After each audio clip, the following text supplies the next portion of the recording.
Hi, I'm Tim. Welcome and thanks for logging on. If you love this watch, email me, tmosso@thewatchbox.com. It's in the description below.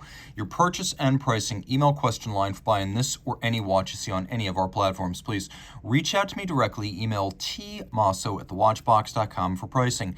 In 2018, Breguet relaunched its aquatic marine line, and this watch is the most vocal, the Marine Alarme Musicale. This is the 5547 in white gold.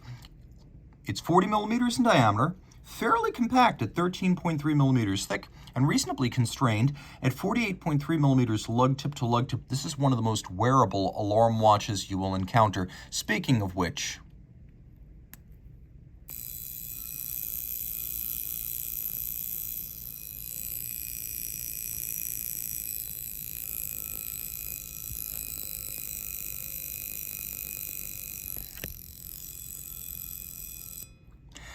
this is an alarm watch.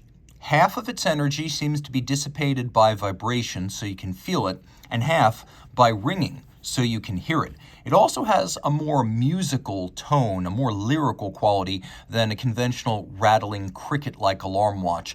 And as you can see, there is a lot to love right here. So let's break this down with a wrist shot. I had to do the alarm early because I know everyone's wondering, how does it sound? We'll get back to that. Let's talk about the ergonomics.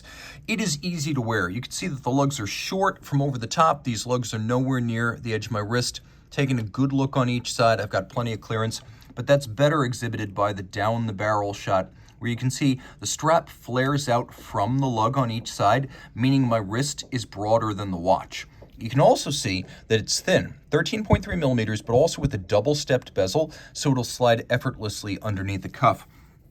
The strap is beautifully chosen, as you can see, really attractive, articulated, expressly designed. It's not a default. They could have just gone with a flat strap. Instead, it has recessions, serrations, character lines, a matte finish that's upscale, and a luxuriously supple feel on the wrist. You can see the traditional Breguet marine wave relief on the bottom, which thins out the material and makes it even more flexible. And you can see that screws and bars are used to fix the strap to the case, which is the way to go because it offers more security than spring bars.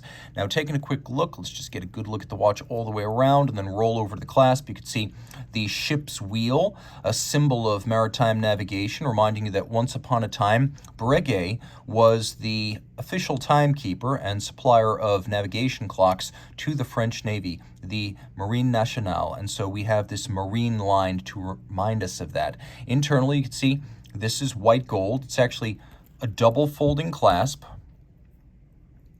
and then it has a twin trigger system that's hidden in there. You can see the knurling for the triggers on each side.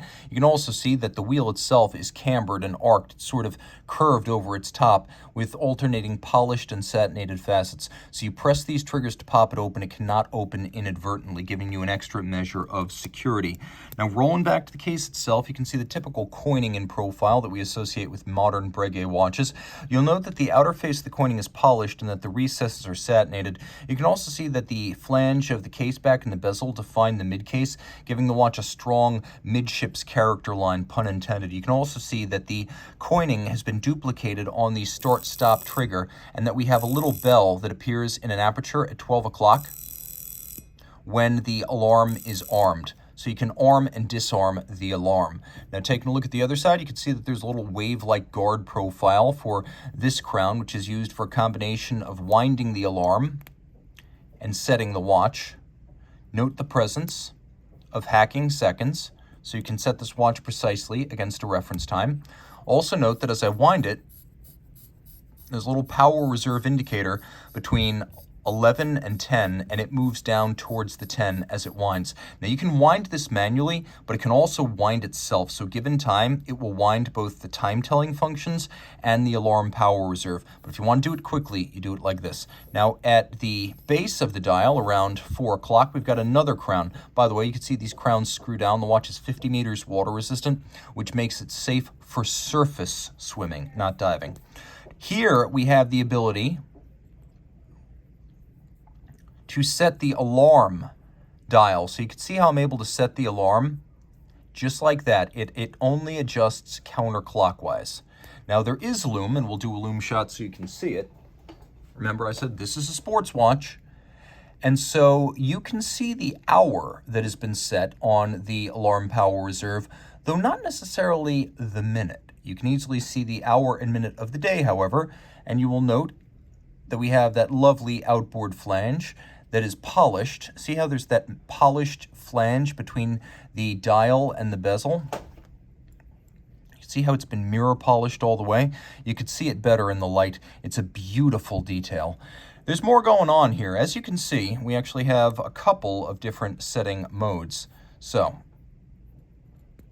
let's break all of that out so you have the ability to see it.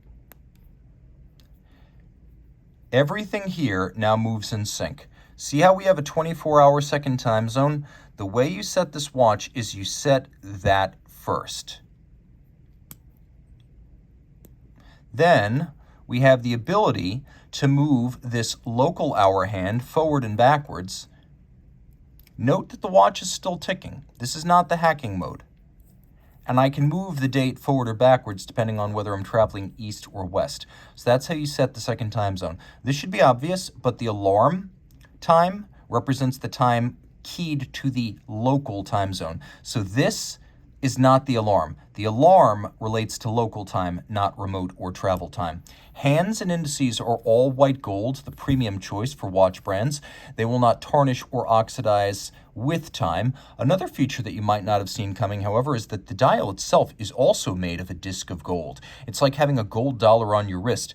Guilloché main, which means that it is cut on traditional Rose engines by a guillocheur who first programs using cams and then hand guides the graver to scoop out this undulating wave-like texture, the hour track, and all the other features such as the subdials of this beautiful work of individual art, and that's really what it is. You can also see these white gold numerals have been applied on top of the blue galvanized guilloché solid gold base, a really special watch. Turn it all over. Again, we have that ship's wheel motif. It's been partly polished and partly blackened. You could see that the blackened part is also satinated. Automatic winding, 45-hour power reserve. It shares an underlying architecture with its Blancpain Revide GMT cousin. You can see that it features a beautifully finished striker, which is satinated across its top and then mirror beveled on its lobes. A really gorgeous hand-finished work of art in its own right, micro sculpture indeed. Here we have a 4 Hertz beat rate. We have multi-position adjustment and then free sprung balance, so shock cannot change the timing adjustment, unlike a mobile stud index where a shock could move the index. All the adjustment here is done with variable inertia balance bolts. And I will demonstrate what that looks like. You can see how they're recessed. They're recessed from the free airstream, so they don't create aerodynamic drag that could over time have an impact on the timekeeping of the watch. You can easily see here that we have a free sprung balance. What you can't quite see is that we also have a silicone anti-magnetic hairspring, which is a really nice refinement to have as it makes this watch water resistant to go along with its high degree of shock resistance and anti-magnetism. So it has all three, mag, water, and shock. And then you can see that this movement, which pivots on 36 joules, is nicely detailed. As you can see, we have stripes across the bridges. We have engine turning or perlage overlapping on the base plate. All screw heads have been black polished. We have a ratchet wheel atop the barrel that has been solarized. And actually we have a ratchet wheel atop each barrel for the alarm and the time. Both of those ratchet wheels have been solarized. You can also see that the anglage is mirrored. It's a high degree of anglage. It's not quite what I would describe as Romain Gaultier or Laurent Ferrier level, but it's a high grade that I would compare favorably with Patek and Vacheron, being likely started by mechanical means, but finished by manual means. All told, a very good-looking movement that functions as well as it looks. And again, a 45-hour power reserve. Reach out to Team Mosso at thewatchbox.com for purchase and pricing details.